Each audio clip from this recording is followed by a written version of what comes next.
Bonjour chers collègues, alors aujourd'hui je vous présente ma découverte de la fin de semaine. Ça s'appelle classroomq.com, c'est un site web entièrement gratuit et dans le fond c'est une file d'attente virtuelle pour remplacer les mains levées.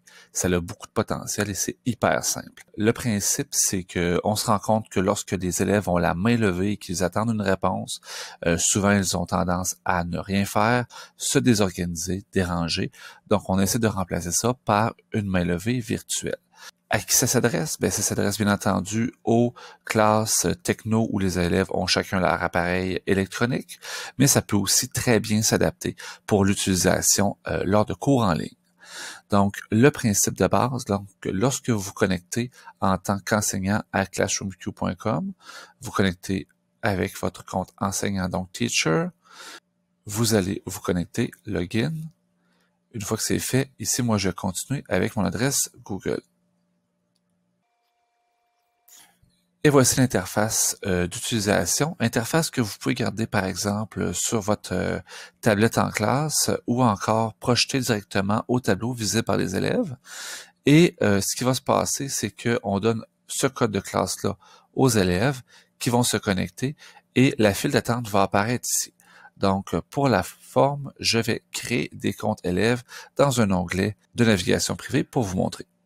Donc, j'ai déjà créé deux onglets élèves. J'en crée un troisième pour vous montrer la connexion élève. Donc, au même site, les élèves vont cliquer sur Student. Ils vont à ce moment-là avoir entré leur nom. Donc, je vais y aller ici avec mon propre prénom. Ils entrent le code de classe que j'ai ici. Donc, DQCCJA. Et une fois que c'est fait, aussi simple que ça, l'élève se retrouve avec cette interface-ci qui est hyper simple. Donc, il clique pour l'équivalent de lever sa main et il peut laisser un commentaire. Donc, supposons que je pose la première question. Donc, je ne comprends pas le numéro 4. Je clique. Le bouton va devenir rouge. Dans la file d'attente à gauche, je vais avoir le nom de Sylvain qui est le premier avec le commentaire. Ce commentaire-là, si moi je clique sur la petite bulle bleue en tant qu'enseignant, il disparaît pour ne pas le montrer aux autres élèves. On peut aussi désactiver de façon générale ces commentaires-là. Ensuite, on voit ici que Sylvain, il sait qu'il est le premier en ligne pour recevoir une réponse.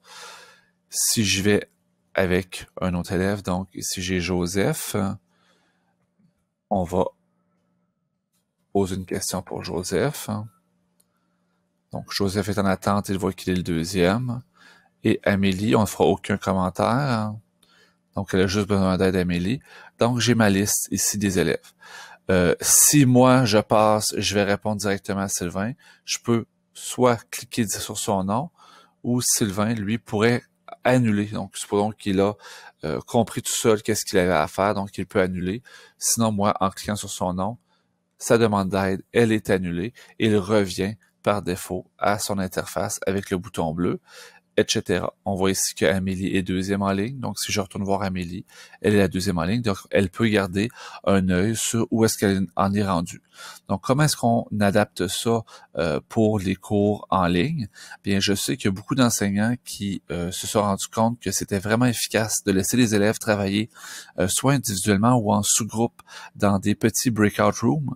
Donc, à ce moment-là, les élèves là, peuvent être connectés sur StudentQ et vous envoyer des messages pour dire chambre numéro. Dans les commentaires, ils vont écrire par exemple chambre numéro 2.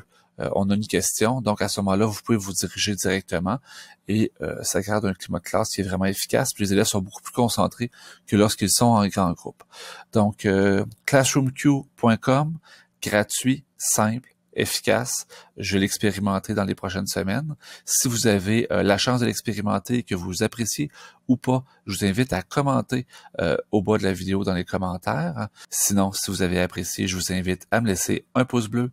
On se joint à ma chaîne YouTube Une app par jour et n'oubliez pas de vous joindre aussi à mon groupe Facebook Sylvain Duclos, Une app par jour.